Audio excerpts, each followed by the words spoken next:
Alors, d'abord vous remercier d'être venu, de remercier le Rav Koskas de m'avoir invité, et que j'espère, Bézat Hashem, que l'association Kulanu, elle se développe, et que vous soyez, Bézat Hashem, tous heureux de faire partie de cette association et d'évoluer ensemble, Bézat Hashem. Alors, le thème qui a été choisi, c'est la communication. Alors, heureux qui communique, c'était le sujet qu'on a choisi, heureux qui communique.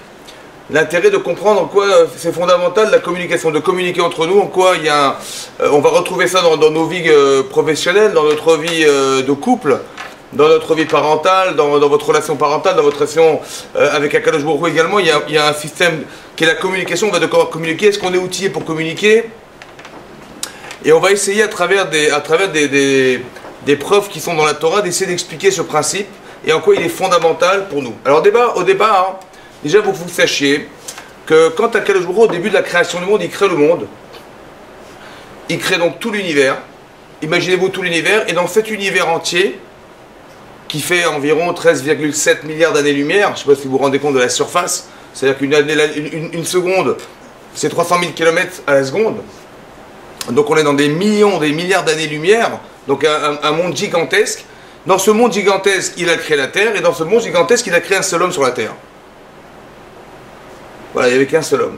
Alors c'est bizarre comme système. C'est comme si vous aviez employé quelqu'un avec une entreprise qui faisait des centaines de milliers d'hectares et il a un seul employé. Voilà, il a un seul employé. Ça paraît ridicule d'avoir créé tout ce monde pour une seule personne. Ça paraît gigantesque et énorme. Qu'est-ce que fait Hachem? Il crée tout ça, donc il crée les animaux, il crée la nature, il crée tout l'environnement. Et dit Hachem, Lotov Iot Adam Levado. En français, ça veut dire, ça n'est pas bien que l'homme reste seul. Et à partir de ce moment, Hachem va créer la femme, voilà. Donc on va créer la femme à partir de l'homme. Mais moi ce qui m'intéresse c'est pas ça. Ce qui m'intéresse c'est l'otov. Ça n'est pas bien de rester seul. Voilà. C'est quoi le problème d'être seul? Le problème d'être seul c'est qu'on est seul. Ça veut dire qu'on ne peut pas communiquer. Il fallait qu'on trouve un être. Adam Arishon a cherché dans l'univers, dans son univers, quelque chose qui pouvait lui permettre de communiquer. Il trouve rien. Rien qui lui permette d'échanger. Alors Hachem va lui créer sa femme. Comme c'est qu'on avait au départ créé un manque. Parce que la communication est tellement fondamentale, parce qu'on devient par l'autre, il fallait créer un être différent, qui est ici un être féminin, pour lui permettre d'échanger, de pouvoir échanger, d'évoluer, de pouvoir s'adapter à la personne. Alors, ce qui m'intéresse, c'est déjà le principe de base. L'otov yatevado, ça veut dire que ça n'est pas bien d'être seul, que lorsque vous êtes en conflit avec quelqu'un, lorsque vous avez du mal à communiquer, il faut surtout jamais être seul. Ça veut dire de penser qu'on a raison, de penser que l'autre n'a de sens que dans l'intérêt de soi. Au final, on est seul. Vous comprenez? Alors qu'il faut tout le temps qu'on soit deux. Alors, ici, dans la Torah, hein, c'est marqué dans un midrash. Le midrash ramène ici comme ça, que lorsque Hachem, au départ de la création du monde, il a séparé les eaux. Vous savez que tout était que eau au départ. La terre était remplie d'eau. Il a séparé les eaux du ciel, le rakia, c'est-à-dire le firmament, et les eaux de la terre. Il a séparé les eaux. Il dit le Midrash Rabbah que lorsqu'Hachem a séparé l'eau, Vayavdel, il a séparé Ben Maïm, la Maïm, entre les eaux d'en haut, les eaux d'en bas, il a créé le conflit. Il a créé le conflit. Vous voyez que cette notion de conflit, c'est quoi le conflit? En fait, c'est que dans la nature, déjà, il y a un conflit. Le fait que vous soyez vous-même, issu de quelque chose qui est un corps, vous avez un corps et à l'intérieur de vous-même, vous avez une neshama, il y a déjà un conflit en vous déjà. Parce qu'il y a quelque chose qui est antinomique. Vous avez un cerveau qui est de la viande et un cerveau qui pense. On a créé vous avez des réflexions extraordinaires, mais comment de la pensée, on peut créer de la pensée de la viande? Il y a des gens qui adorent la cervelle, ils mangent de la cervelle. C'est bon la cervelle. Mais ça, on peut réfléchir grâce à ça. Il y a des connexions électriques. D'où vient l'électricité? D'où vient l'électricité? Elle est où la batterie qui est dans le corps? La batterie électrique qui est dans le corps qui vous permet de penser. D'où elle est la batterie? Dans une voiture, vous avez une batterie. Vous démarrez, c'est pas de batterie, elle ne démarre pas la voiture. Mais qu'est-ce qui vous fait démarrer? Qu'est-ce qui vous fait vivre? Qu'est-ce qui vous fait exister? Qu'est-ce qui fait de vous des êtres qui arrivent à se mouvoir? Elle est où la batterie dans l'être humain? Faites des radios et essayez de trouver la batterie, cherchez. Il y a une batterie ou pas? Ben oui, il y a une neshama. L'énergie qui vient, elle vient de votre neshama. Mais quelque part, c'est incroyable parce que toutes les contradictions de l'homme, tout le conflit de l'être humain, quand des fois vous voyez vous contredire dans la vie des petits, c'est bizarre, il se comporte comme ça, elle se comporte comme ça, c'est bizarre. D'où vient la normalité? D'où vient, on va dire, le fait d'accepter la contradiction? Parce que nous sommes notre contradiction. Vous avez un corps et vous avez une neshama. Vous avez un corps qui n'a de désir que de réaliser sa vie sur terre, et vous avez une neshama qui n'a de désir que de réaliser sa vie ailleurs. Et ce conflit, cette distension entre les deux êtres, par exemple, si je vous disais, Vous allez comprendre. Si je vous dis par exemple, voilà, allez, dimanche matin, on va pas faire la grasse matinée. On va venir faire la prière à la synagogue. À 5 h du matin. Qui c'est qui vient? Bon, pas grand monde. Maintenant, si je vous dis, voilà, c'est ça, je vous dis, allez, je vous donne 3 000 euros. 3 000 euros, celui qui vient, c'est 3 000 euros pour une heure de prière. Qu'est-ce qui vient? Levez la main, ceux qui veulent venir. 3 000 euros, qui vient? Un seul. 3 000 euros pour venir faire la prière. 3 000 euros, ça vous tente ou pas? Hein? Même 500, tu viens? Ok. Maintenant, est-ce que ta prière, elle vaut plus ou moins que 500 euros? Hein? Pourquoi quand je t'ai dit, tu viens faire la prière dimanche matin à 5 h du matin, tu m'as dit non? Tu m'as dit, je ne sais pas, je vais voir, je vais réfléchir. Et quand je t'ai proposé de l'argent, tu m'as dit oui. Parce que la récompense, elle est directe. Hein? Mais est-ce que ta prière, elle vaut plus que au moins que 500 euros? Alors pourquoi quand je te dis viens, mais ça vaut plus, tu vas venir même sans... Tu peux pas vendre ta prière pour 500 euros. Tu vois pourquoi c'est comme ça? Tu sais pourquoi? C'est contradictoire. Parce qu'en vérité, tu réagis avec ton corps. Tu comprends? Parce que la spiritualité n'a pas de sens. Elle n'est pas visible. Elle n'a pas d'apparence. Mais ça veut dire qu'on est... Tu vois la contradiction? D'un côté, ça paraît pas logique. Mais d'un autre côté, c'est logique parce qu'on a encore une neshama. Donc le véritable conflit de l'homme, en vérité, la séparation des êtres, c'est ça. Mais ça a démarré quand? Dit le Midrash Rabbah. Ça a démarré à partir du moment où on a séparé les os des os. Maintenant, ce qui t'intéresse, c'est qu'au début de la paracha, un peu avant dans le texte, c'est marqué qu'Hachem, il a séparé le jour de la nuit. Ouais, il y avait de la lumière et de l'obscurité, il a séparé la lumière de l'obscurité, il a créé le jour et la nuit. Pourquoi cette séparation-là, du jour et de la nuit, elle ne crée pas de conflit? Mais le conflit a été créé dans un être qui est commun. Là, on a séparé l'eau. Mais quand on n'a pas de problème de conflit, quand on sépare la lumière de l'obscurité, pourquoi il n'y a pas de conflit dans la différence entre la lumière et l'obscurité? Il n'y a pas de conflit là-dedans. Parce que c'est clair que la lumière n'est pas l'obscurité, l'obscurité n'est pas la lumière. Donc on sait séparer les deux. Quand est-ce que va démarrer le conflit? Quand est-ce que va démarrer le problème de communiquer?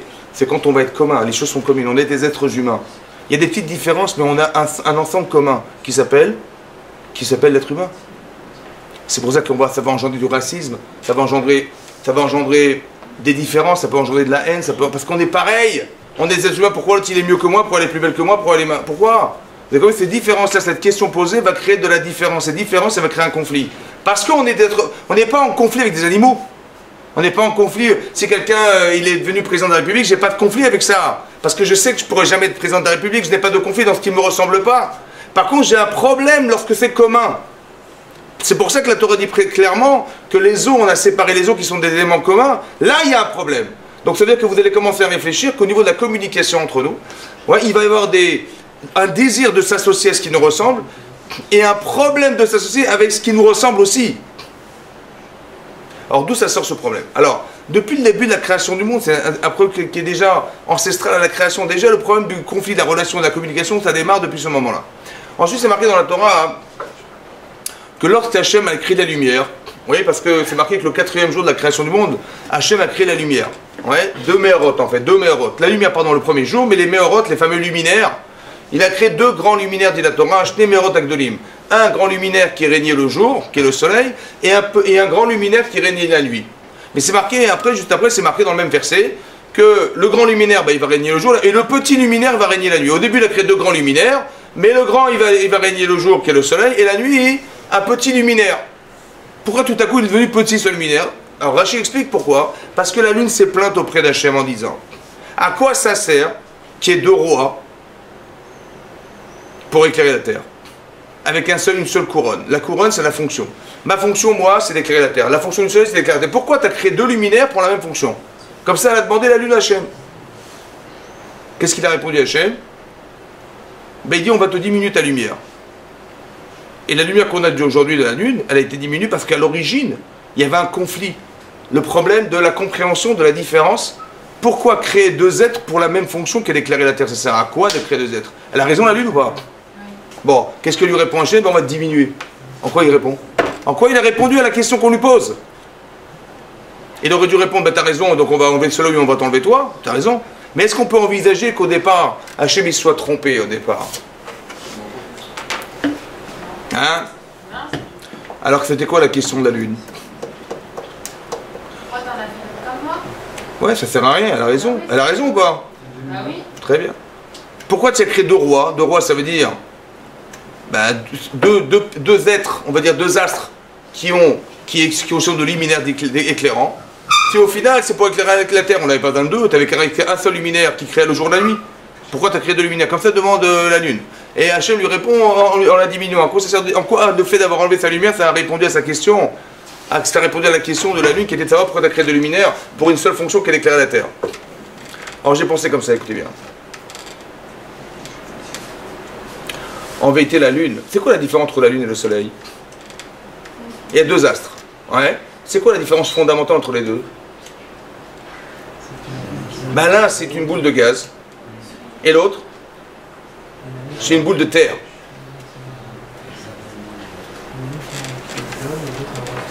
Il y a un émetteur de lumière, qui est le Soleil, et il y a un réflecteur de lumière, qui est la Lune. Tu sais ce qu'il voulait Hachem? Il voulait que dans la communication, il y ait un émetteur. Parce que la Lune, qu'est-ce qu'elle fait la Lune? Elle renvoie la lumière qu'elle reçoit du Soleil. Elle reflète sur elle, elle renvoie de la lumière. Qu'est-ce qu'elle a cru elle en voyant que c'était exactement la même au départ? Elle a cru que quoi? Que sa lumière venait d'elle. Oh, tu t'es trompé, ma chérie. La lumière ne vient pas de toi. Tu n'es que le reflet de l'autre. Hachem, qu'est-ce qu'il voulait Hachem? Il voulait lui expliquer pourquoi j'ai créé deux luminaires. Parce qu'il faut qu'il y ait un influent, quelqu'un qui influe sur l'autre, et l'autre qui soit réceptacle, qui soit le réceptacle de l'influence de l'autre. Hein, aujourd'hui, vous êtes des jeunes, vous avez des profs, vous avez des parents. Demain, vous serez des profs, vous serez des parents. Vous serez des chefs d'entreprise. Donc demain, vous deviendrez des luminaires. Mais au départ, pour communiquer, il faut être d'accord que l'autre existe. Il faut être d'accord que la capacité que j'ai d'exister, c'est de comprendre la fonction de l'autre. La véritable problématique dans le conflit, vous savez pourquoi il y a des conflits? Parce que je n'ai pas compris. J'ai cru que ma fonction était celle de l'autre, mais tu n'as rien compris. C'est pas ça ta fonction. Ta fonction, c'est pas d'éclairer la terre. Ta fonction, c'est de refléter de la lumière. Donc dès l'instant où j'ai compris, ah pardon, je n'avais pas compris. Mais dès l'instant où j'ai compris que ma fonction n'est pas celle de l'autre, est-ce que je suis en conflit? Dans ma communication à l'autre, quand j'ai compris que le soleil produit de la lumière et moi je ne fais que refléter la lumière, est-ce que je suis en conflit avec le soleil? Non. Donc c'est quoi la solution du conflit? C'est quoi? C'est quoi la solution de la communication qui nous permet d'évoluer? C'est comprendre fondamentalement la différence qui existe entre nous. Et d'exploiter cette différence pour faire unir ces différences-là et communiquer ensemble. Mais dès l'instant où j'ai l'impression que l'autre est moi, j'ai dit à quoi ça sert d'être deux? Le problème en vérité c'est que je suis seul. Hachem a dit ne sois pas seul. L'otov yot adam levado. Vous avez compris le principe? Le principe il est clair. C'est que dès l'instant où des uns sont communs, on éclaire la terre, on est des eaux, on est pareil. C'est là que va commencer le souci de communiquer ensemble. Parce qu'on a l'impression que l'autre ne sert à rien. On a l'impression qu'il est en trop. On a l'impression qu'on n'apprendra rien de lui. On a l'impression qu'on a exactement la même fonction, c'est d'éclairer les choses, de faire de... En vérité, il faut bien comprendre la différence, la nuance. Et c'est ça qui est la solution au problème de la communication au départ. Si j'ai compris, si on est des êtres communs, c'est vrai qu'on est communs. C'est vrai qu'on a tous une neshama, un corps, on a des parents, on a une fonction dans l'existence. C'est vrai, mais on a l'impression qu'on est en trop, vous comprenez? On a l'impression que l'autre il est en plus. À quoi ça sert d'avoir mis 7 milliards d'habitants sur la Terre? On a l'impression que c'est trop, ça sert à rien. En vérité, chaque personne est différente. Vous avez remarqué, bizarrement, qu'il n'y a pas quelqu'un qui ressemble à l'autre?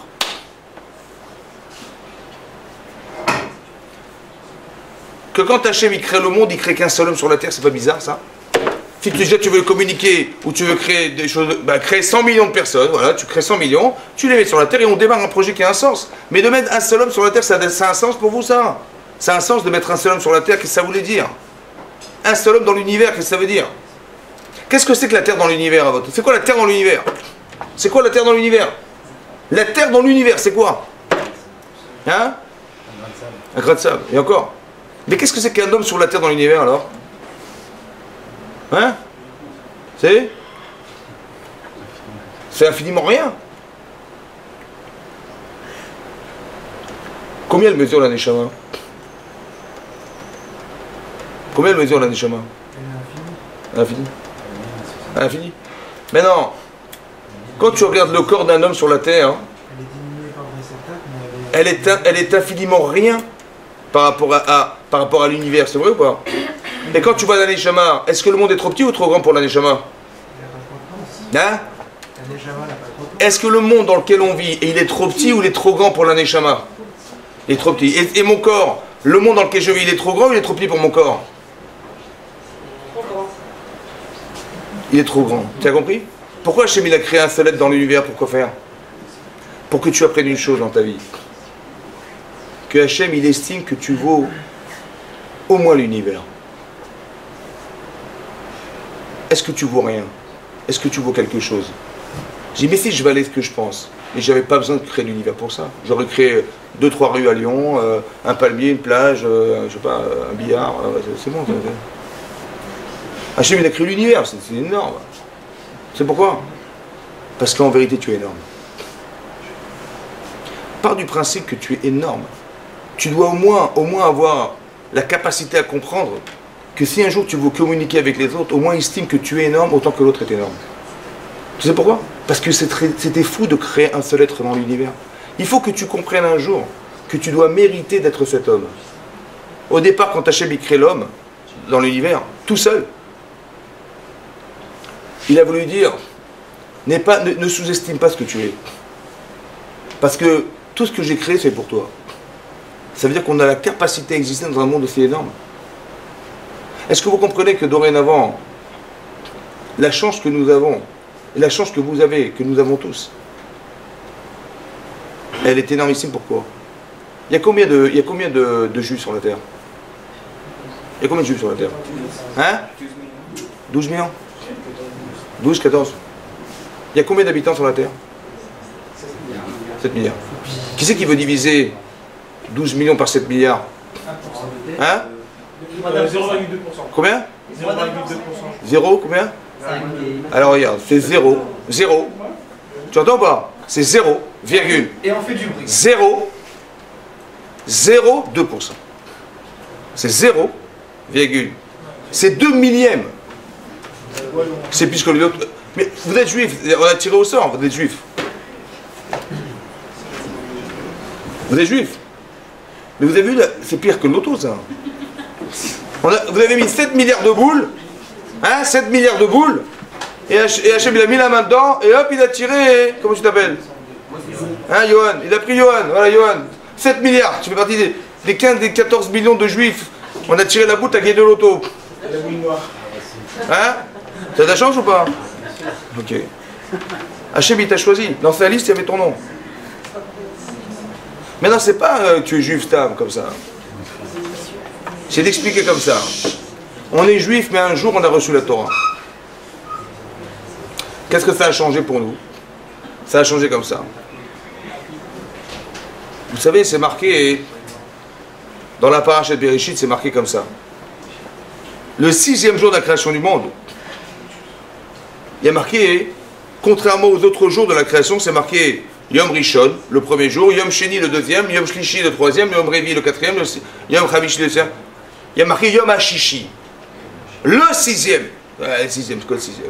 Alors Rachid, il ramène le Midrash, il explique comme ça, que le 6e, ça fait allusion au 6 Sivan.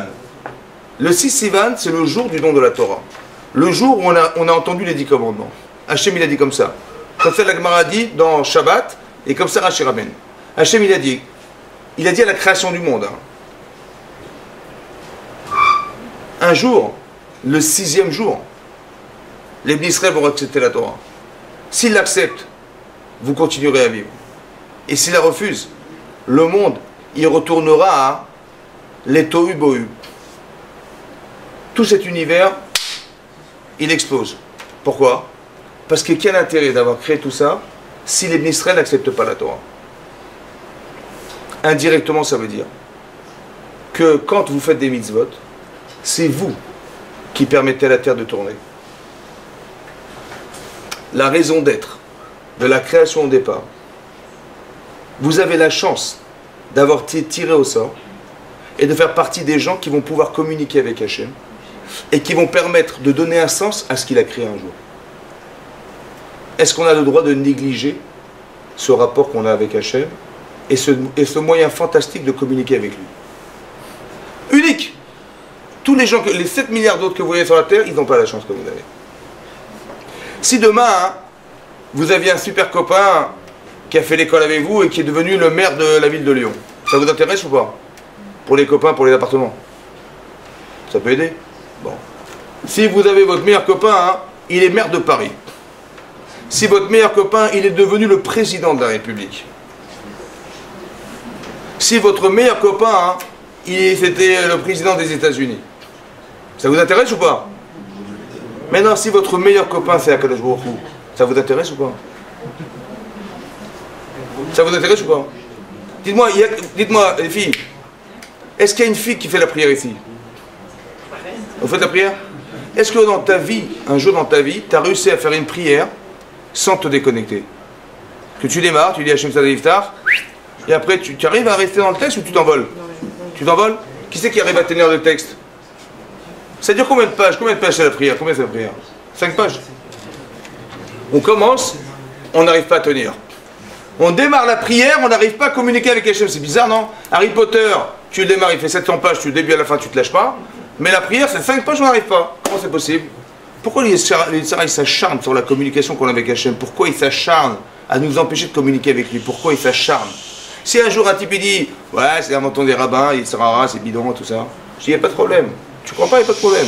Juste, essaie de faire la prière dans ta vie une seule fois, sans te déconcentrer. Essaye. Si tu arrives, je tire mon chapeau, voilà. Tu verras que tu n'y arriveras pas. Pourquoi c'est comme ça? Parce que si tu arrives à communiquer avec Hachem, si ton ami c'est Hachem de création, c'était l'homme le plus puissant du monde. Et si tu arrives, lui il disparaît. T'as plus de Sarah, terminé. Ça ne l'intéresse pas. Il va s'acharner contre toi. Tu vois la communication avec Hachem, c'est fondamental. Si tu arrives un jour à faire ça, il est mort. Si tu n'as plus de doute, il est mort.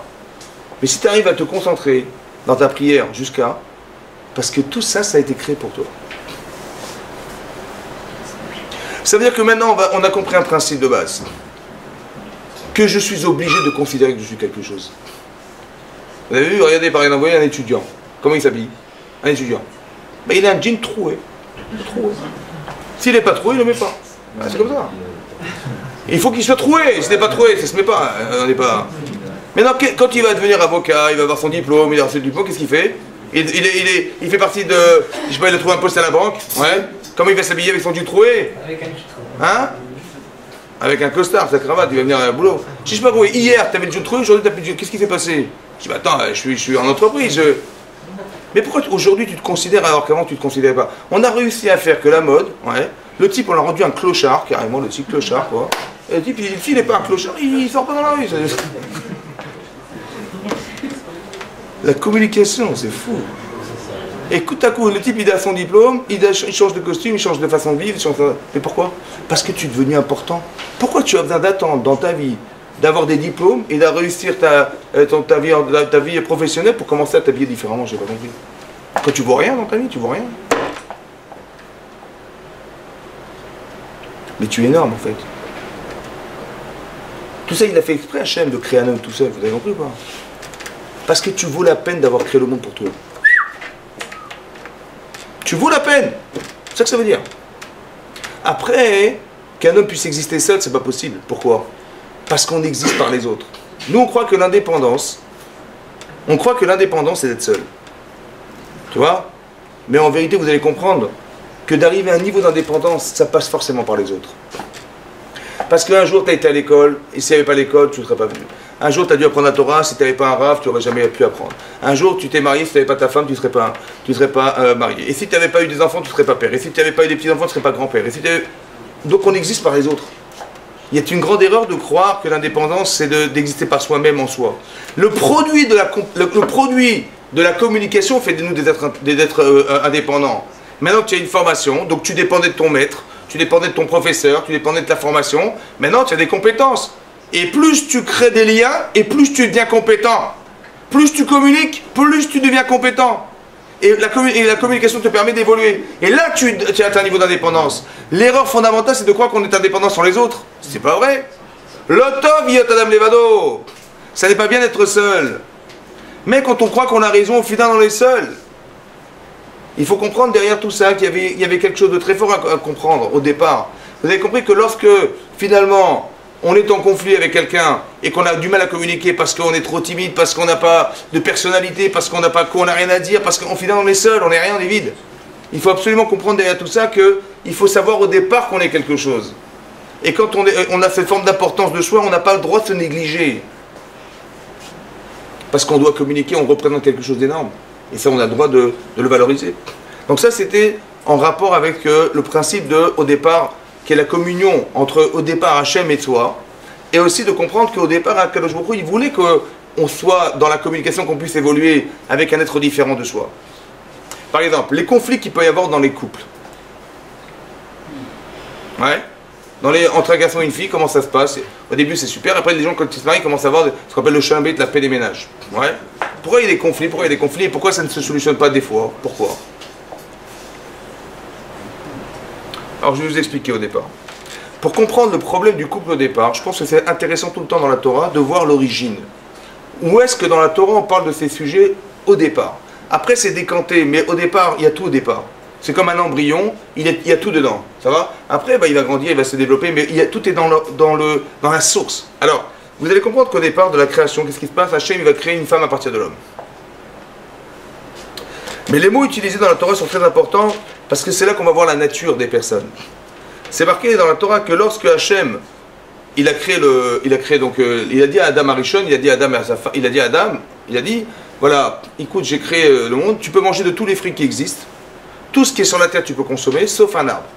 Le Etz Hadat Tovara, l'arbre de la connaissance du bien et du mal. Il faut partir du principe que le côté péjoratif du bien et relationnel du mal, c'est une notion que nous vivons, mais eux que ne vivent pas Adam et Chava. Chez eux, ça n'existe pas le bien. Il n'y a pas ce côté émotionnel du bien et du mal. Il y avait le vrai et le faux. Je sais que c'est vrai, je sais que c'est faux, mais je n'ai pas d'émotion, je ne ressens rien. Ça va?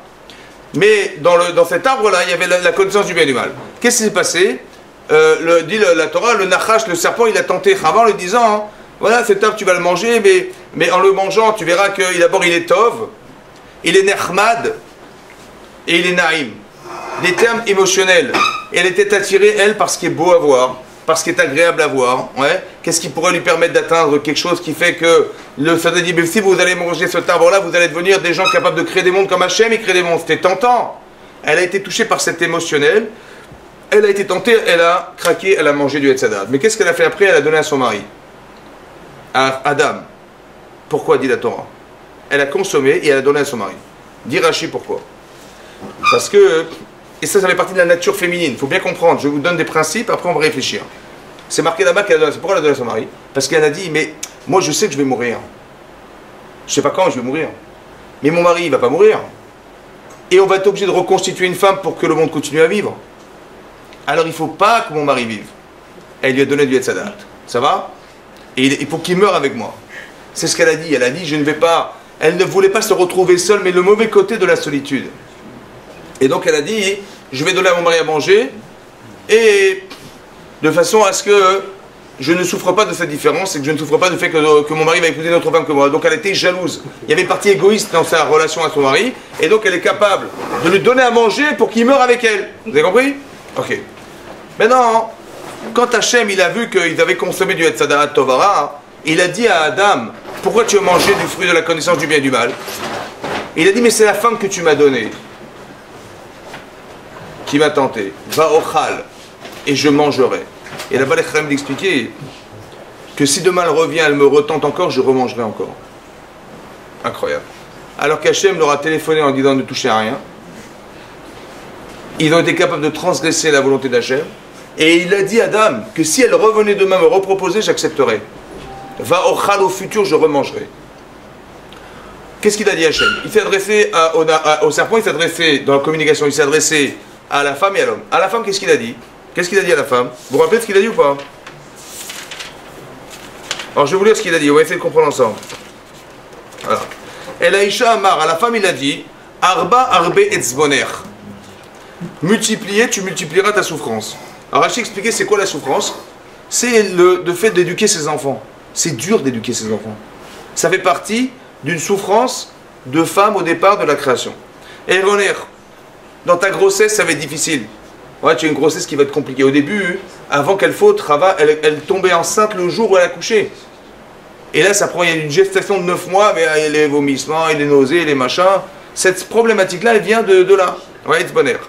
Et après, marqué, Etsem tel dibanim, et dans la souffrance, tu accoucheras. C'est douloureux l'accouchement. Donc, elle va avoir du mal à éduquer ses enfants. C'est dur. 2, la grossesse compliquée. 3, l'accouchement dans la douleur. En quoi le fait de souffrir, c'est réparateur de sa problématique au départ? Vous avez compris quelque chose là-dedans ou quoi? Hein? Vous avez compris quoi? Réparateur. Est-ce qu'Hachem il punit? Est-ce qu'Hachem il punit les gens? Hein? Hein, il punit Hachem? Il punit Hachem ou pas?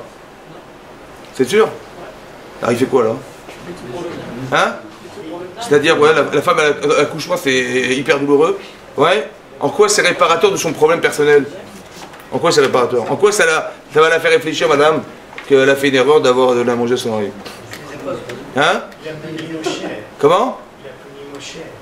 Il a puni Moshe? Oui, il a mort dans d'Israël parce qu'il a... Est-ce que c'est une punition?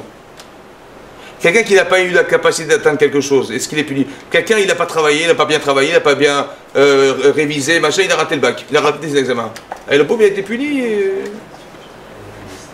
Le type, il a raté, il n'a pas bien révisé, il a pas... L'erreur de la... On est puni par ses erreurs, tu comprends? Hachem, il punit personne.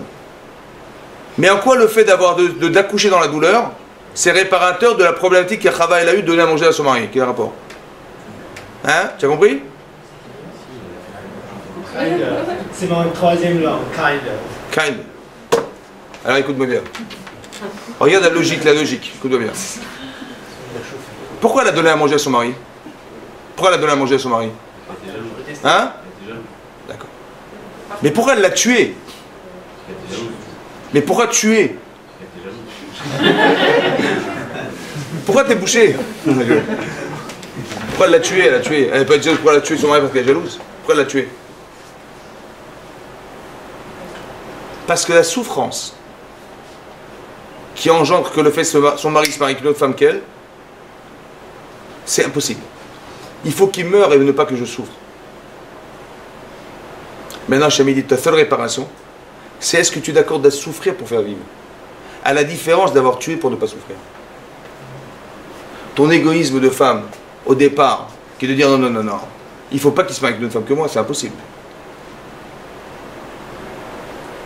A fait qu'Hachem dit, mais la seule manière de te réparer, est-ce que tu es d'accord de souffrir pour ce que tu as engendré? L'éducation de tes enfants. Est-ce que tu es d'accord de souffrir pour donner, pour accepter la grossesse que tu vas vivre? Est-ce que tu es d'accord de souffrir l'accouchement pour faire vivre les autres? À la différence que tu n'as pas accepté de souffrir pour tuer les autres. Mon mari, il ne faut pas qu'il épouse une autre femme que moi, c'est impossible. Donc il faut qu'il meure pour ne pas que je souffre. Est-ce que tu es d'accord de réparer ce problème? Vous avez compris que c'est une réparation? C'est pas du tout une punition. Dis, ah, elle m'a pas écouté, tiens, une treha. Non, c'est pas ça. C'est pas ça, vous avez compris, c'est pas ça. C'est très important de comprendre que derrière, il y a... Hachem est intelligent. Donc faut pas dire, ah, Dieu, il est bête, il tape les gens, il... Vous avez compris, il faut rendre intelligent Hachem. Et là, et le principe de ça, c'est ça. Mais après, c'est marqué qu'à l'homme, qu'est-ce qu'il a dit? Regardez ce qu'il a dit. Parce que tu as écouté la voix de ta femme, qui shamata l'école ishtera, et que tu as mangé un fruit que je t'avais interdit de manger, alors la terre sera maudite et dorénavant tu travailleras la terre à la sueur de ton front. On a l'impression quand on lit la Torah, il a dit, tu vois, c'est à cause de ta femme. Voilà, c'est à cause d'elle. Voilà, parce que tu as écouté sa voix, il ne fallait pas l'écouter, voilà, maintenant, quel rapport avec sa femme? Le problème c'est lui, qu'est-ce qu'il est? Il n'avait pas mangé le sadat, il fallait dire dans la Torah, parce que tu as mangé le fruit de la connaissance du bien et du mal que je t'avais interdit de manger, la terre elle sera maudite, dorénavant tu travailleras la terre. Parce que tu as mangé ce que je t'avais interdit de manger. Qu'est-ce que tu as à voir avec sa femme?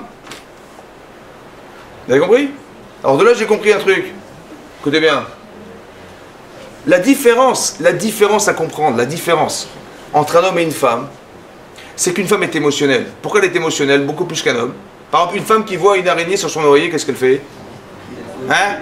Si elle voit une araignée qui monte sur son oreiller, elle crie. Bon. Et un homme, quand il voit une araignée, il dit qu'il comprend pas. Il dit elle est folle, carrément folle. Combien ça mesure une araignée? Combien ça mesure? Hein? Combien ça mesure? Une araignée, combien ça mesure une araignée? Hein? Non, de hauteur. De hauteur. Combien ça mesure une araignée? De hauteur. 1m28. De hauteur, une araignée. 5 mm. Et de largeur, combien de diamètre? Bon, une femme avec son pied, elle ne veut pas l'écraser, non? Ah ben non. Comment ça se fait qu'elle panique devant une araignée alors qu'il n'y a aucune raison de paniquer? Parce qu'on ne voit pas de la même manière. Elle n'est pas folle, elle est différente. Elle n'est pas folle, elle est différente. On n'a pas la même sensibilité. Moi, je vois comme ça, elle voit comme ça. Maintenant, est-ce que j'accepte la différence ou j'accepte pas la différence? La femme, elle a vu que c'était beau à voir. Elle a vu que c'était agréable. Elle est attirée par sa nature. Vous comprenez? Il y a des choses qui l'attirent parce qu'elle est de nature. Pourquoi c'est comme ça? Vous savez pourquoi c'est comme ça? Parce que l'homme a été créé de la terre. Adama, c'est de la terre. Mais la femme n'a pas créé de la terre. Elle a été créée de l'homme. C'est-à-dire qu'on avait déjà créé un être finalisé, qui avait une neshama, qui avait une sensibilité, et on a créé la femme à partir de l'homme. Donc la femme, elle a un avantage énorme, elle est sensible. Seulement, elle peut, dans sa façon d'exister, se dérober dans sa facilité, parce qu'elle est sensible, et ça peut la desservir dans sa vie. Ça peut être un avantage d'être sensible, et ça peut être un inconvénient d'être sensible. Ça peut être un désavantage parce que tu vois, tu es attiré par des choses. Maintenant, est-ce que son mari, il est sensible comme elle? Non. Tu vois, Kishamata et Kolishterra. En vérité, ton rôle, puisque tu n'es pas sensible quand même, tu es plus rationnel, on va dire, quelque part. Alors tu aurais dû dire à ta femme, là tu vas trop loin. Mais parce que tu as été d'accord de l'écouter, ça veut dire que la différence que j'ai créée au départ d'IHM, dans la communication, c'est de comprendre que ta femme, elle va t'aider à être sensible. Parce qu'elle va sentir des choses que tu ne verras jamais de ta vie. Mais d'un autre côté, elle peut être victime de sa sensibilité. Mais toi, tu peux ne pas voir, mais tu peux aussi relativiser la relation à l'autre, parce que tu sais que elle s'est gourée. Elle a quand même consommé quelque chose qu'on lui avait dit de manger. Vous comprenez ou pas? Donc dans la communication, qu'est-ce que tu fais? Tu exploites ce que tu es pour aider ta femme ou la personne qui est en face de toi, qui est dans une forme de déchéance personnelle.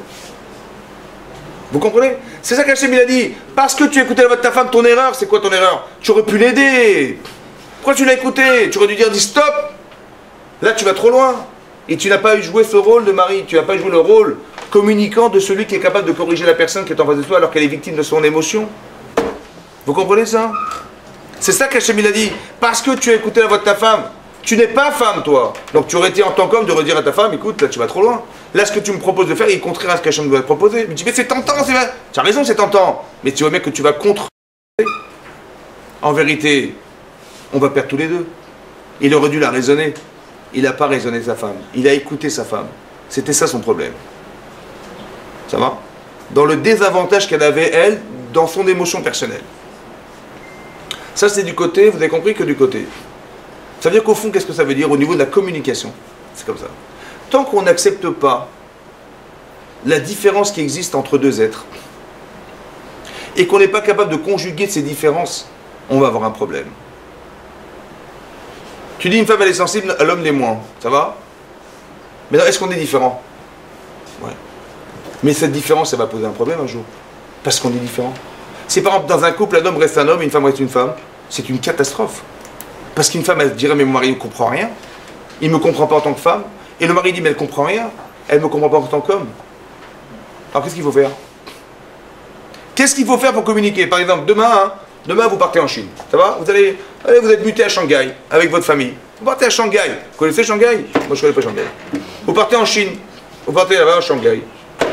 Bon, qu'est-ce qu'on fait à Shanghai? Si on reste des Français à Shanghai, qu'est-ce qu'on devient? Hein? Les touristes. Il faut trouver du boulot. Il faut mettre les enfants à l'école. Il faut s'acclimater à la langue. Il faut, je sais pas, il faut apprendre le chinois. Il faut apprendre la mentalité. Il y a des choses à faire. Donc, si je reste un Français en Chine, comment je vais me sentir? Un petit peu seul. Si je reste un Français, je me dis, je reste Français en Chine. Bon, pas de boulot, pas de machin, rien, zéro. Comment je vais faire? Je vais me dépérir. Donc qu'est-ce qu'il faut faire pour vivre en Chine alors?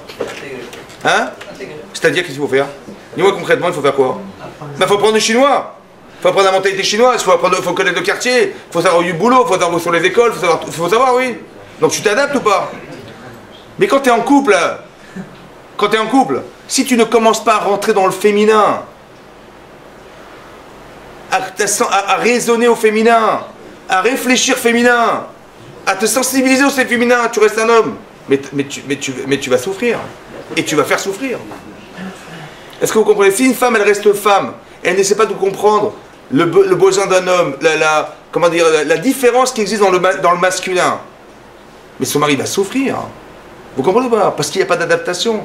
Donc si Hachem il a créé des êtres séparés, différents, encore une fois, mais qui sont de même nature, c'est qu'en vérité, au fond, la mitzvah, c'est d'arriver à devenir cet être masculin-féminin.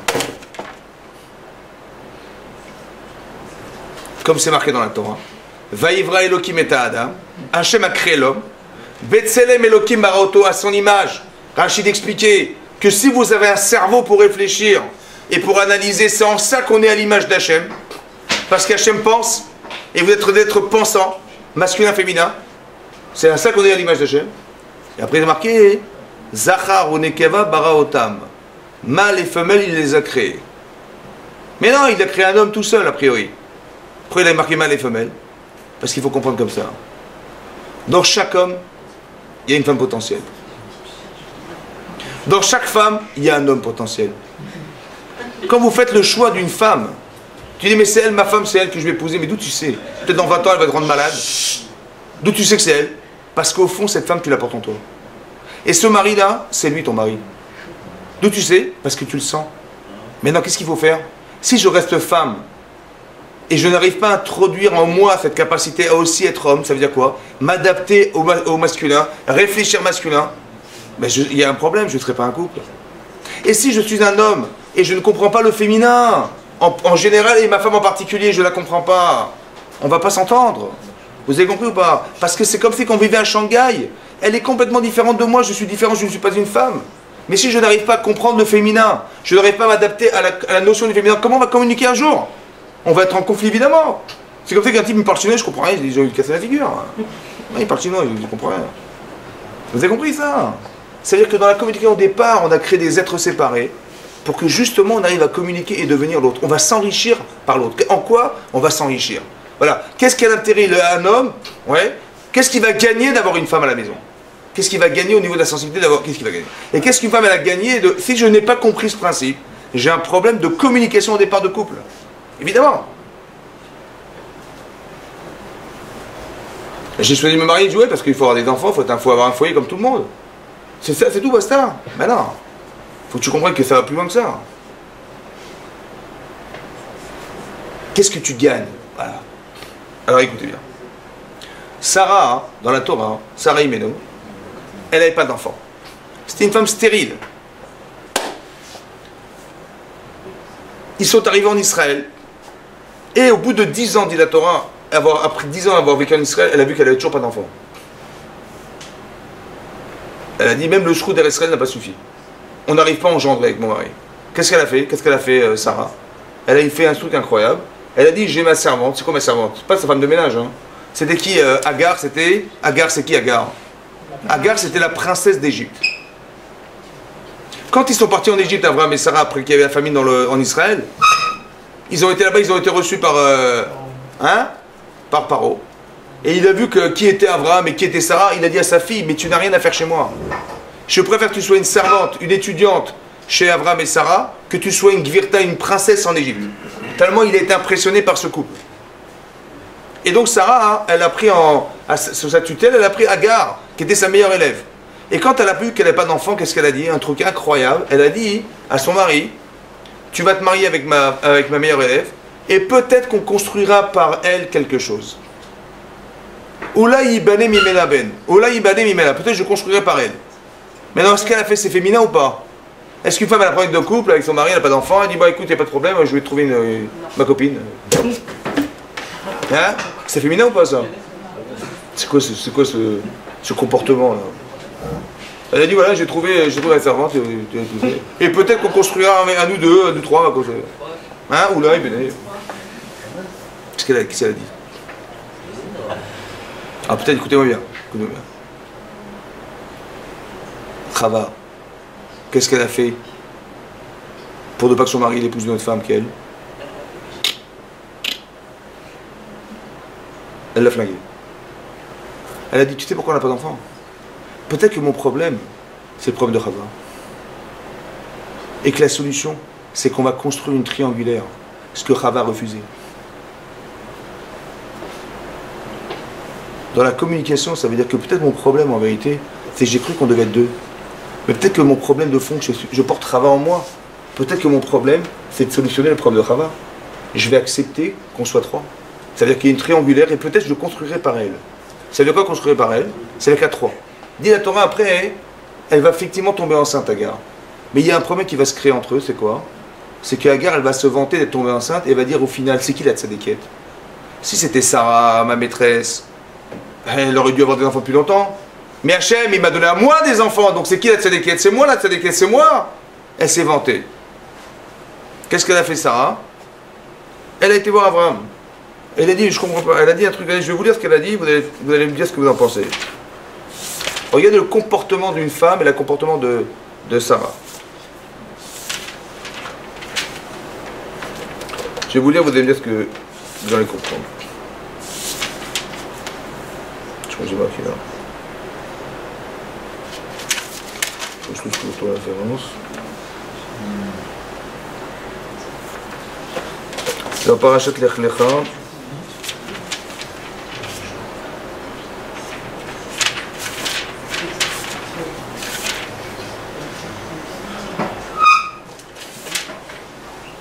Voilà. C'est marqué comme ça. Donc elle s'est vantée à garde devant Sarah, hein, et ça a déplu à Sarah, comment elle a osé avoir l'audace de se moquer de moi. Voilà. Il est marqué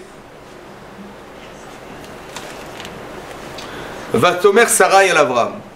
Et donc Sarai, elle a été voir Avram. Et elle lui dit comme ça, Hamasi alecha. Hamas. C'est quoi le Hamas? Le Hezbollah. Le Hamas. Exactement. Donc il dit Hamasi. Hamasi, le Hamas, c'est soit la violence, soit l'injustice, soit le vol.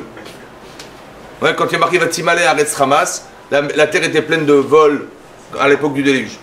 Mais elle a dit Hamasi alecha. Anochi natati shivrati bechetrer, je t'ai donné ma servante dans ton sein. Vatere ki arata, elle a vu qu'elle est tombée enceinte. Vaikal be'enea, je suis devenue légère à ses yeux. Hachem ishpot beni o bencha. Hachem il jugera entre toi et moi. Elle est virulente là. Hein? Elle dit, ah, elle commence à s'énerver, elle dit, qu'est-ce que ça veut dire? Elle s'est vantée devant toi et tu te dis rien. Ouais? Et elle a dit, Hachem ishpot beni, Hachem il jugera entre toi et moi. Ça veut dire qu'elle a été vexée de ce qui s'est passé ou pas? Mais qu'est-ce qu'elle a avec Abraham? Qu'est-ce qu'il a fait Abraham? Allez, écoutez ce que dit Rashi.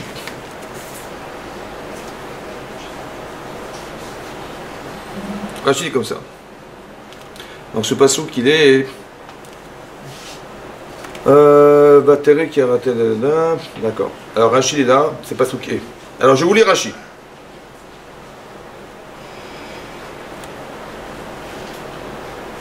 Où est-ce qu'il est Rashi?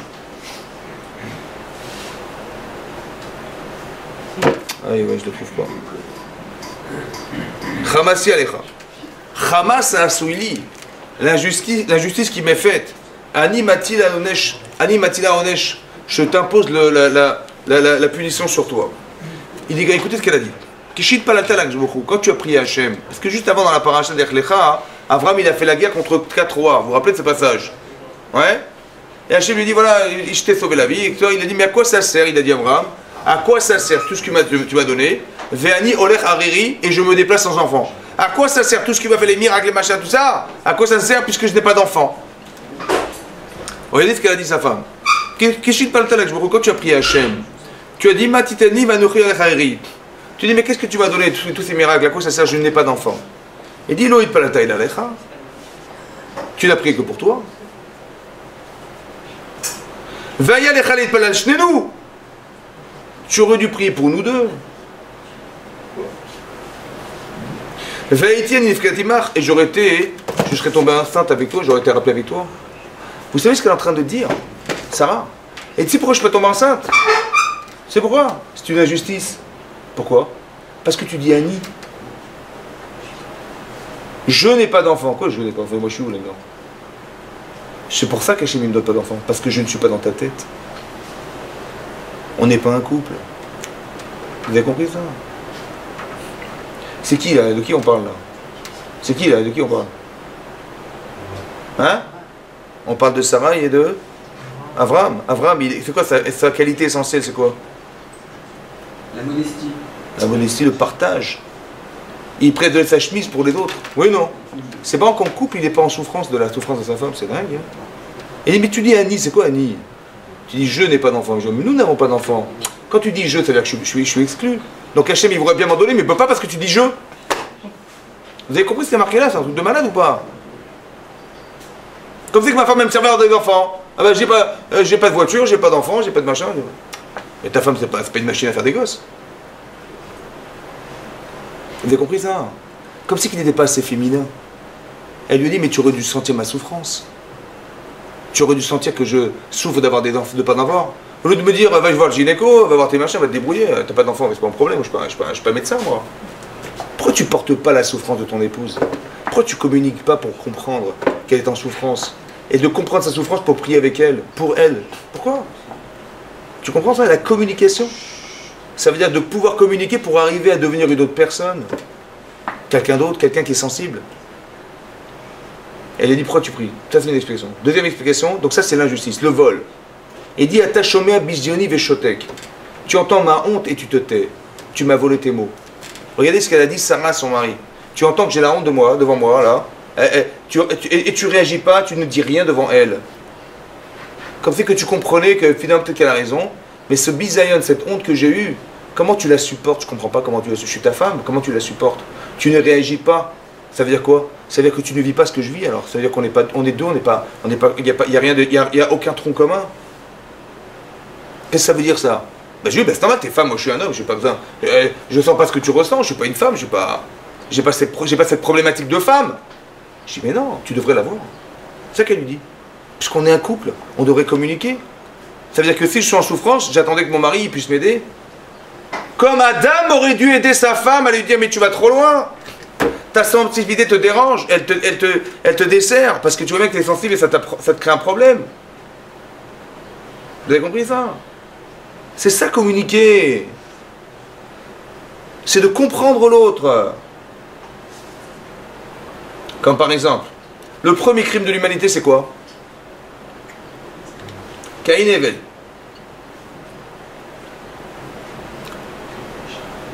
C'est marqué dans le Torah là-bas hein, que quand Adam, la première relation qu'il a eu avec sa femme, il a eu un enfant. Il a eu un enfant. Il a eu Caïn. Qui c'est qu'il a appelé Caïn? Dans la Torah, qui c'est qu'il appelle Caïn? Vatomer, elle a dit que tu t'appelleras Caïn, Kaniti Ishet Hashem. J'ai acquis un homme avec Hashem, ça veut dire le premier enfant né d'un couple, c'est toi. Après, elle a eu un autre enfant, il s'appelle Evel. En hébreu, Evel, c'est le néant. Evel Avalim, le néant, ouais, la vapeur, aucune consistance. Ça s'appelle Evel. L'autre, il est numéro 1, il a toute la faveur de sa mère, et l'autre, il est Evel. C'est marqué après qu'ils ont chacun amené un sacrifice, une offrande. Là, il a amené des pommes pourries, des fruits pourris, l'autre, il a amené les meilleurs animaux qu'il avait dans son cheptel.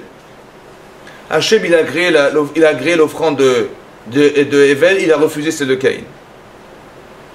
Vaïcharaf, il s'est mis en colère. Méhod, énormément. Caïn. Vaïplou panav, il est devenu blême. Que devant lui, il m'a fait la honte de ma vie, il m'a refusé mon korban devant mon frère, et moi, je passe pour un idiot. Hachem lui dit, écoutez bien, hein, Lama Haraf, pourquoi tu t'énerves? Lama Naflou Panera. Pourquoi tu deviens blême? J'ai pas compris. Pourquoi je m'énerve? Bah tu m'as refusé mon korban. Pourquoi je suis blême? Parce que tu m'as fait la honte. C'est comme si que, imaginez-vous, vous allez chez des invités avec des fleurs. Ça va? Et il vous dit, ah salut mon chéri, salut machin, tiens voilà je t'ai amené des fleurs. Il dit bien sûr, il prend les fleurs, il les jette par la fenêtre. Il dit mais rentre. Je n'ai pas compris là. Il dit pourquoi tu t'énerves? J'ai compris, tu me jettes mes fleurs. J'ai dit merde, je t'offre une offrande, tu me la refuses, tu m'as sûr que je m'énerve. C'est quoi la question d'Hachem? J'ai pas compris. Il dit Hachem, il lui dit la pire des questions, c'est pourquoi tu t'énerves, la pire. Dans la communication, c'est la pire. Tu comprends pas ce qui se passe, tu fais l'idiot quoi. Mais ça, je vais m'énerver parce que tu m'as fait la honte. Parce que tu m'as refusé mon korban. C'est quoi la question d'Hachem? Comment on communique avec Hachem? C'est quoi la question d'Hachem? Pourquoi tu t'énerves? C'est comme ça. Je te pose la question, pourquoi tu t'énerves? Ben, je m'énerve parce que je t'ai amené à une offrande et tu me l'as refusée. Ça peut pas être clair, non? Je dis, il n'y a pas de problème. Dis-moi, c'est qui moi? C'est qui moi? Ben, toi, t'es Dieu. Alors? Ben, je sais pas. C'est Dieu, je suis Dieu. C'est normal que je refuse. Peut-être t'as un problème, non? Peut-être ton copain a un problème, peut-être t'as un problème. C'est comme tu vas offrir une bague à ta femme. Ça va? Tu veux lui faire plaisir. Alors tu l'amènes dans la petite boîte, un petit solitaire, machin. Elle dit, j'ai un cadeau pour toi ma chérie, tu dis quoi? Voilà, je tape, c'est une bague.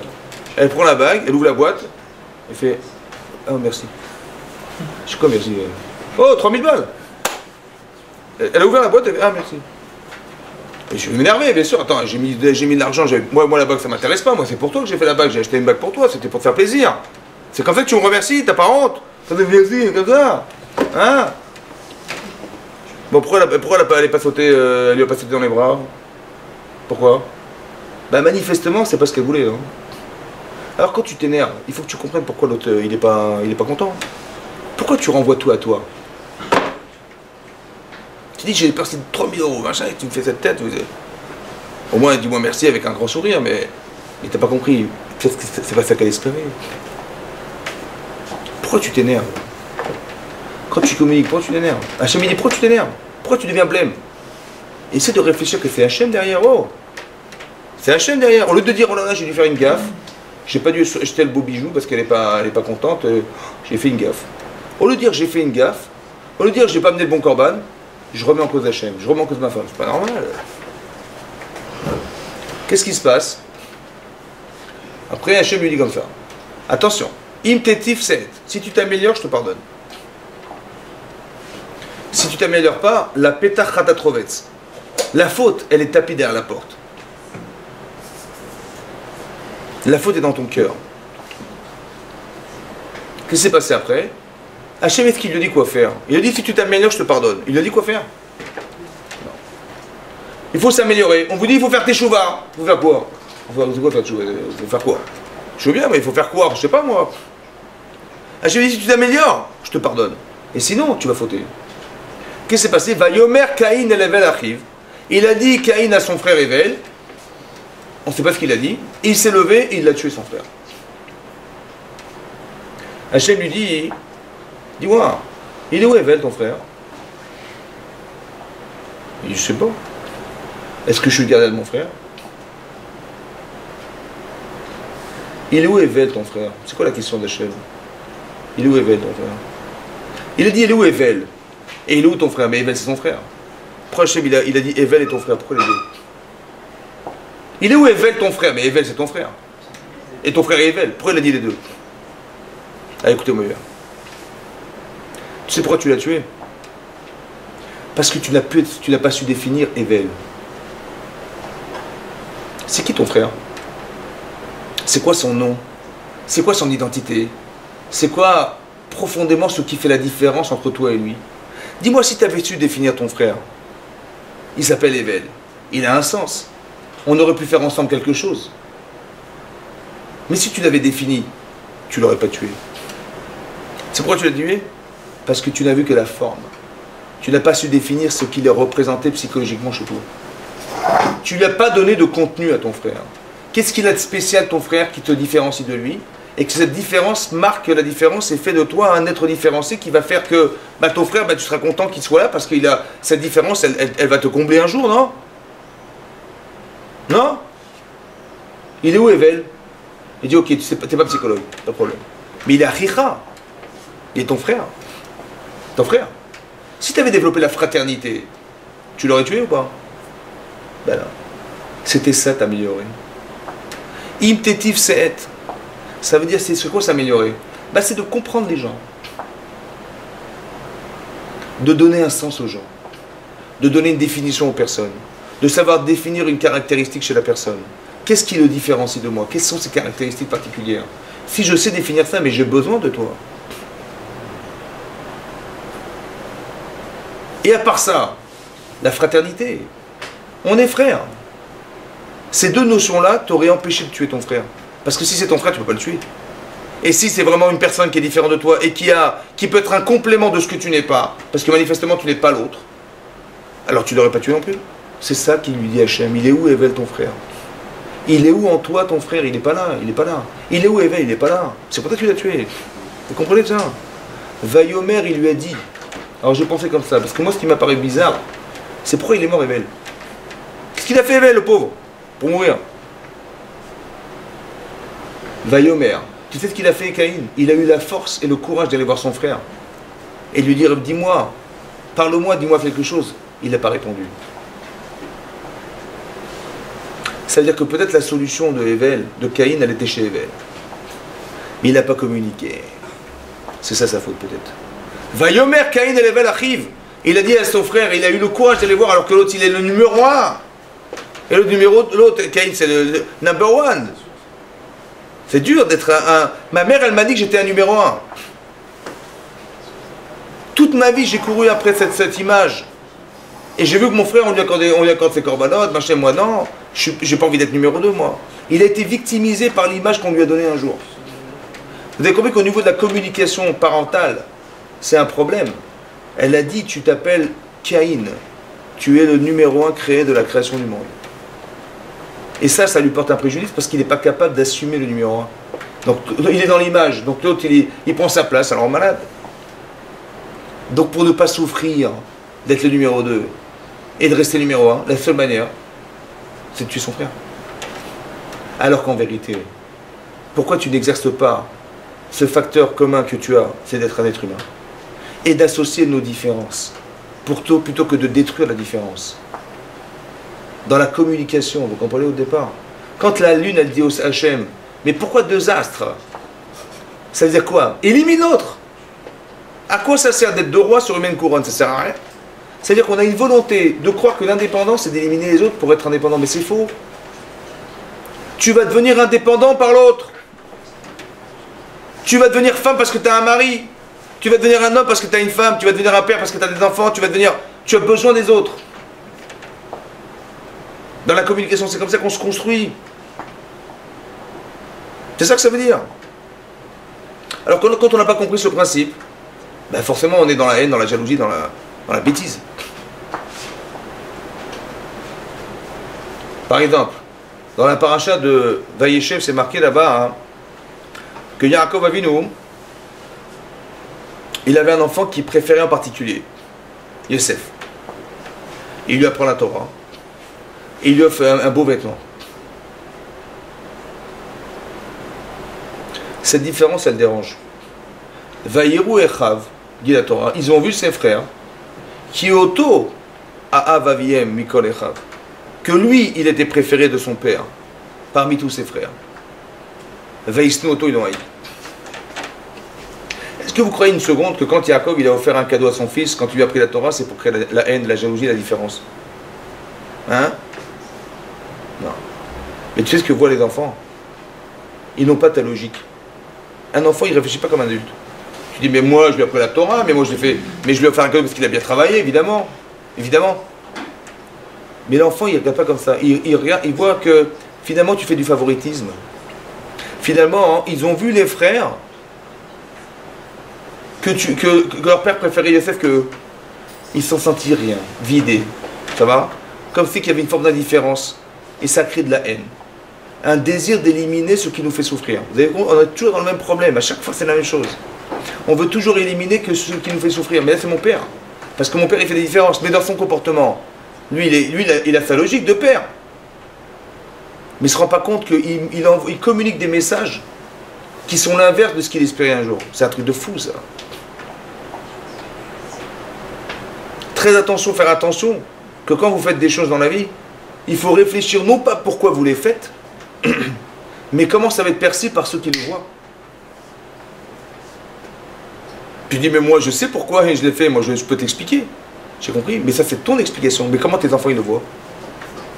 Est-ce que tu crois qu'ils vont vu comme toi? Pas forcément. Fais attention parce que tu vas créer des conflits. Vaïrou Echav. Pourquoi il est marqué Vaïrou Echav? Parce qu'effectivement, c'est lui. Il n'a pas vu. Lo yachlu daber le shalom. Et ça a créé des problèmes. Vous avez compris? Ça veut dire comme ça. Après, Yosef, il va rêver. Il va faire des rêves. Il va dire, tiens, j'ai rêvé un truc bizarre. Il dit quoi? Vous étiez des gerbes, vous êtes prosternés à moi. J'en ai un autre, Vous étiez des étoiles qui se prosternaient à moi. Mon père et ma mère aussi. Ça va, t'as rien trouvé d'autre? Et donc, il est encore plus haï, Qu'est-ce qui se passe en fait? À cause de ça, ils vont prétexter qu'il est mort. Ils vont aller voir leur père. Ils vont dire, tu sais, voilà, tu reconnais la tunique de ton fils? Il va dire, bah oui. Taraf Yosef, il a dit, mon fils, il a été déchiqueté par un animal, il est mort. Il a porté le deuil pendant toutes ces années. Maintenant, est-ce que c'était légitime, à votre avis, tout ça? Qu'est-ce qu'ils ont dit, les frères? Ils ont dit, il a rêvé que quoi? Que Yehuda allait se prosterner à lui. Yehuda, c'est le roi d'Israël. Donc ça veut dire qui c'est qui est finalement le roi d'Israël? Si même le roi d'Israël, Yehuda, il va se prosterner à Yosef, donc c'est qui le roi d'Israël? C'est pas normal. Donc il est rebelle contre la royauté d'Israël, il faut l'éliminer. Ça veut dire que c'est le rachat de la famille, quoi. Il vaut mieux qu'on élimine Yosef et que nous on reste concentrés sur ce qu'on est, qu'on garde Yosef et qu'on risque de tout perdre. Donc ils ont pensé légitimement le vendre ou l'éliminer pour sauver la famille. Vous comprenez ça? Mais tout ça pourquoi? Parce qu'ils ont rêvé, ils ont compris le rêve. Comment ils ont compris? Dans la communication, que Yosef, il est arrivé, que c'était moi le roi d'Israël. C'est ça qu'il a dit, non? Il a dit ou pas? Non, mais c'est ce qu'on a... Qu'est-ce que tu veux comprendre d'autre? Il a dit, mon père, ma mère et mes frères, ils se préfèrent à moi. Ça veut dire que c'est qui le roi d'Israël dorénavant, c'est qui? Mais c'est moi. C'est ce qu'il a dit, non? Il n'a pas dit, mais c'est ce qu'il a voulu dire. On n'est pas bête. En vérité, c'était ça qui est arrivé ou pas? Pas du tout. Au final, il va devenir roi d'Égypte. Mais est-ce que vous comprenez que par un problème conflictuel d'interprétation d'un rêve, on a vendu un enfant et qu'on a foutu en Égypte et que maintenant on va tous se retrouver en Égypte? À cause d'un problème de communication au départ. Est-ce que vous comprenez ça? Moi j'ai interprété son rêve en disant mais il est roi d'Israël. Qui t'a dit ça? Bah qu'est-ce que tu veux que ce soit d'autre? Il y a un point d'interrogation dans son rêve. Mais qu'est-ce que tu veux que c'est d'autre? Mais qui c'est qui répond en fait? C'est qui a répondu? C'est qui s'est répondu? C'est le mauvais penchant. Ah ouais. Il faut faire très attention à ça. C'est qui répond à la question? T'as un problème dans ta vie? Fais attention, c'est qui répond à la question? C'est tes mauvaises midotes? La Torah dit, il y a marqué dans le Midrash qu'ils l'ont vendu parce qu'ils ont dit il était pris pour le roi d'Israël. Mais c'est pas marqué dans la Torah comme ça. Dans la Torah, c'est marqué à cause de la haine et la jalousie.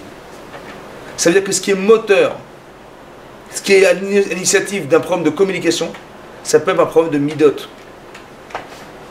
Je suis jalouse, je suis jaloux, j'ai de la haine, j'ai des machins. En vérité, ce moteur-là, c'est ça qui peut motiver la personne à intellectualiser une raison qui va justifier ce que je fais. En vérité, je suis un rachat, hein. Mais en vérité, je vais trouver une raison intellectuellement acceptable pour dire que je suis tranquille. Heureusement qu'il y a une halakha, que si un type se rebelle contre la royauté d'Israël et on le condamne, heureusement, ça m'a permis de condamner Yosef et moi je suis tranquille. Ça va? C'est un truc de fou, vous avez compris ça? C'est-à-dire que je suis un type haineux, je suis un type jaloux, mais je vais trouver un argument intelligent pour justifier une situation qui me soulage. C'est-à-dire que mon cerveau, il est assujetti et tributaire de mes défauts. Dans la communication, c'est une catastrophe. Parce que peut-être que ce que je vois n'est pas ce que je vois. Par exemple, Bilam. Bilam, dans la paracha de semaine, Balak, qui était le roi de Moab, il dit, bah écoute, tu as une force dans la parole, va maudire les d'Israël, comme ça ils vont mourir et on s'en débarrasse. Il dit, écoutez, je vais voir. Il était prophète, donc il va dire, je vais rêver, je vais dormir ce soir, je vous le dirai demain. Parce que Hachem, il communiquait en dormant dans le sommeil. Il lui dit, ne va pas avec eux. L'autre est l'Achimaïm. Bon. Le matin, il se réveille, il dit, ben, il m'a dit de ne pas venir avec vous. Qu'est-ce qu'il dit Rachid là-bas? Il dit, Hachem, il m'a dit de ne pas venir avec vous. C'est pourquoi il m'a dit de ne pas venir avec vous? Attends, le type, Balak, son pays va être envahi par Israël, ils vont tout détruire. Et qu'est-ce qui m'a amené des petits ministres, des petits machins bidons, un peu d'argent? Je dis, attends, tu rigoles quoi, je te sauve ton pays, oh! Un peu plus de fric quand même, un peu plus d'argent. Comme ça il a pensé. Et tu sais ce qu'il a pensé? Quand Hachem il m'a dit ne va pas avec eux, ne va pas avec eux. Et il faut y aller, mais pas avec eux. Alors classe. Il dit qu'il t'a envoyé des bidons, il faut te... Et c'est pour ça que dans la Torah c'est marqué qu'après Balak il a envoyé des types plus forts, plus importants, et avec des grosses milices, avec de l'argent et tout. Parce que c'est ça qu'il leur a dit, il m'a dit mais pas avec vous, et emmène-moi à d'autres personnes. Tu te rends compte ou pas? Il a cru qu'Hachem lui avait dit ne va pas avec eux, stabilo avec eux, mais bien sûr tu vas y aller, mais pas avec eux. Même Hachem est d'accord avec moi. Tu te rends compte dans la communication comme c'est catastrophique. Le type il est certain que Dieu lui a dit vas-y, mais pas avec eux. Alors qu'il a dit bah, pas du tout, on ne s'est pas compris. C'est-à-dire que, vous avez compris, quand on est parti pris, c'est une catastrophe de communiquer. Parce qu'on est toujours certain qu'on a raison. Et on est toujours certain que tout va dans son sens. Alors comment on fait pour communiquer alors? Bah c'est simple. Il faut faire teshuva. Ça veut dire arrêter de penser à soi. Arrêter de défendre ses intérêts personnels. Vous savez, quand on a une famille, quand on a des enfants, qu'est-ce qu'on gagne? Qu'est-ce qu'on gagne? Ça nous coûte cher. Il faut, plus la famille grandit, plus l'appartement nous coûte cher. Il faut une grande voiture. Les vacances, on est célibataire, on va où on veut, mais là on peut plus. Les enfants ne peuvent pas. Ouais, ça nous coûte de l'argent, ça nous machin. Donc qu'est-ce qu'on gagne? Qu'est-ce qu'on gagne? Qu'est-ce qu'on gagne d'avoir des enfants? Qu'est-ce qu'on gagne? En fait, on perd de l'argent. Ce qu'on gagne, c'est de la fierté. Ce qu'on gagne, c'est d'être quelque chose.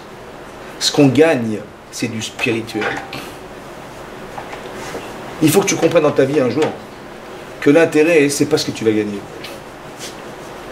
Qu'est-ce que tu vas gagner? Qu'est-ce que tu deviens?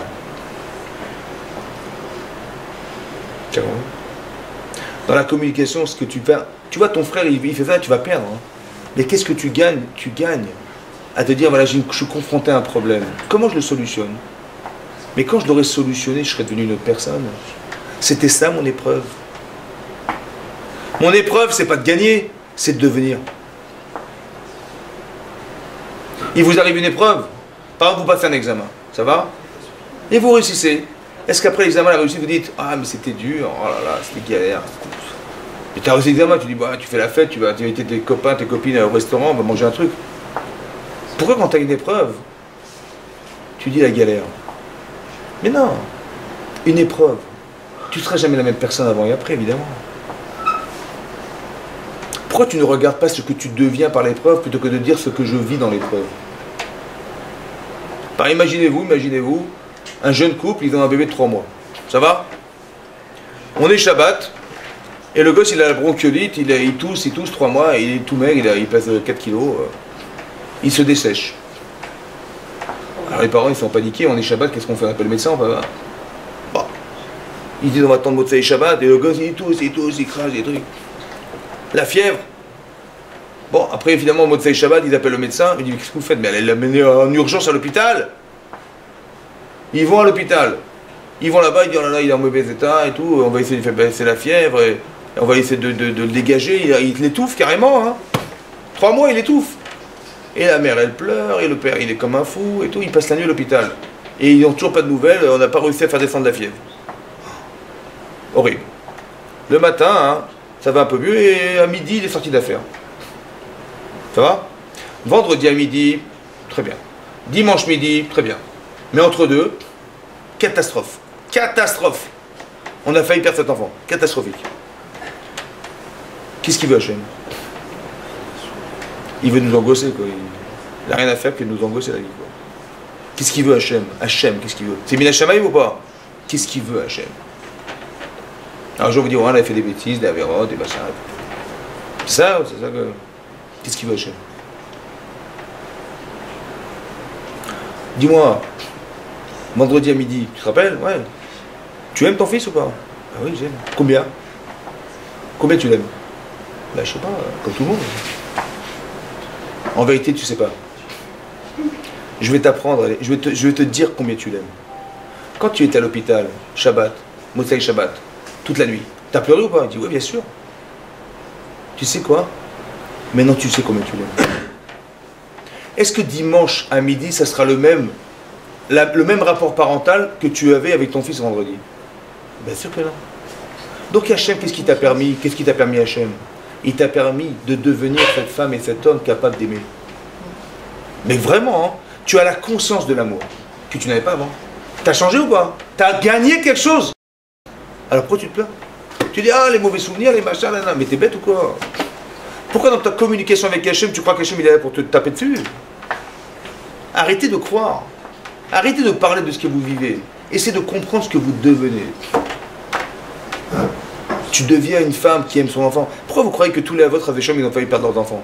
Abraham, il a fait perdre Yitzhak, Yitzhak, il a fait perdre Yaakov, Yaakov, il a fait perdre Yosef.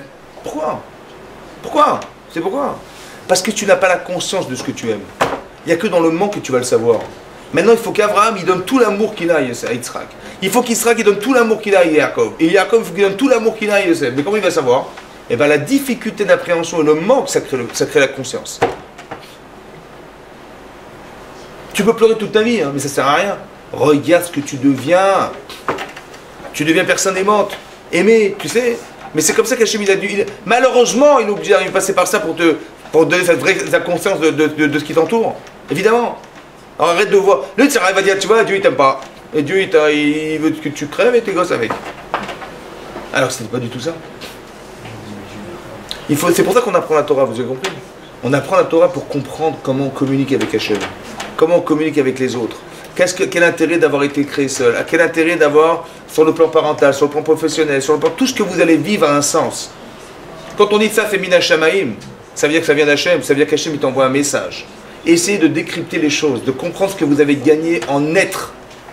Tu as vécu quelque chose, tu n'as pas eu la force, ben, tu sais que tu n'as pas réussi, tu sais qu'il te manque quelque chose. Voilà, on t'a envoyé. On t'a envoyé une épreuve si ça n'a pas marché. Au lieu de te complaindre, et au lieu de te plaindre, et au lieu de pleurer, au lieu de machin, dis sache que voilà, il te manquait quelque chose, travaille dessus.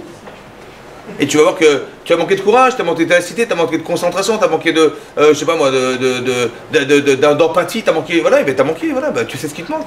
Ben, dis merci Hachem. Il t'a envoyé un miroir. Il dit, ouais, mais t'as vu, c'était dur, j'ai pas réussi, j'ai pas parlé, j'avais honte, j'avais machin. Ben oui, ben, tu as honte de ce que t'es, ben, au lieu d'avoir honte de toi, dis-toi, ben, c'est comme je te dis, un prof, il rend des copies. Il dit, bon, tu as 14, 12, tiens, 3. Ah, 3, tiens. Je dis, mais moi, je m'en fous de ma note, moi. Je veux pas savoir qu'est-ce que j'ai comme note, je veux savoir ce qui me manque. J'ai eu 3, il me manque 17 points, pourquoi? C'est ça qui m'intéresse. Ça m'intéresse pas de savoir comment ma note, ça m'intéresse pas, je connais mon niveau. Mais je veux savoir qu'est-ce que j'aurais dû avoir, qu'est-ce que j'aurais dû faire. Il m'a dit, bah, j'ai manqué de concentration, je ne suis pas présent dans les cours, je révise pas, je comprends pas et j'ai honte de dire. Et voilà ce qui te manque. La logique de la matière, voilà ce qui te manque. Mais si tu comprends la logique, tu comprends, tu es plus concentré, tu répètes les choses, tu révises, il n'y a pas de raison. Ta note va augmenter. C'est ça que je voulais entendre, moi. Je voulais pas savoir ma note, je m'en fous de ma note. Mais dans la vie, c'est pareil. Il faut arrêter de se plaindre de ce qui nous arrive. Il faut comprendre que ce qui m'arrive a un sens. J'ai réussi, eh ben, kalakabod. Il m'arrive un truc, une épreuve, j'ai réussi. Je suis une autre personne. C'est ça qu'Hachem voulait faire. Il voulait me faire atteindre autre chose. J'ai raté, c'est pas grave, je sais ce que je vaux. Et je sais sur quoi je vais travailler, je sais. Je communique avec le bon Dieu. Ça va?